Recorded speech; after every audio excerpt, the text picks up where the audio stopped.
Dear graduates, respected parents, guests and members of faculty, many congratulations to all my fellow colleagues.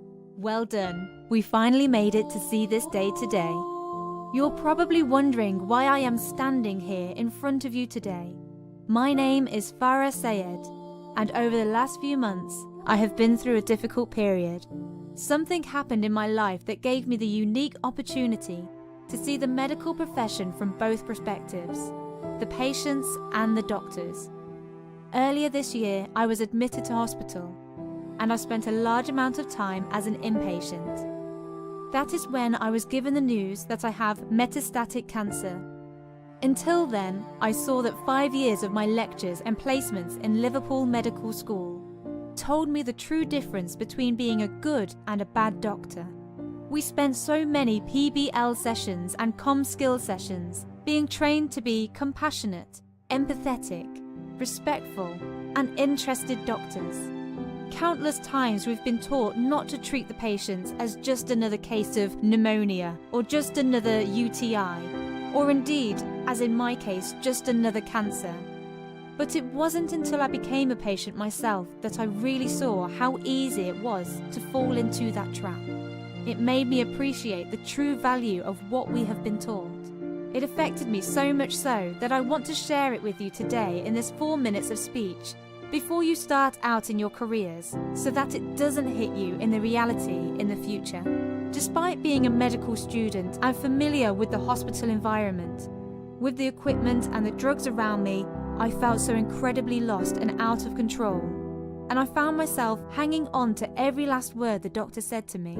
The words he used stayed with me for a long time. How then would an average patient with no medical background feel? Your attitude as a doctor and the words that you use can either instill confidence in your patient and a sense of peace, or make them fall into despair. One doctor checked in on me regularly. He took an interest in my background and my feelings.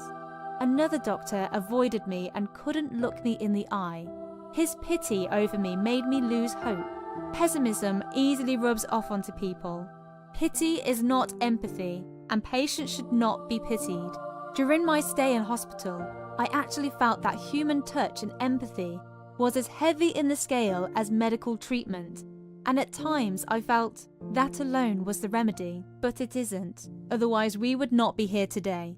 All that is in your hands is also in your kindness.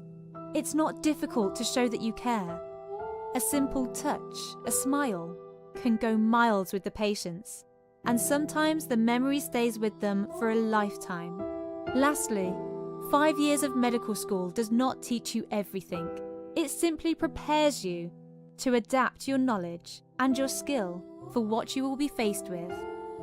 You will almost surely find yourself in a situation where you won't have a clue what the problem is or what to do. As a patient, I wanted to scream out to the doctors, "Don't be afraid to tell me that you do not know." There is uncertainty in medicine.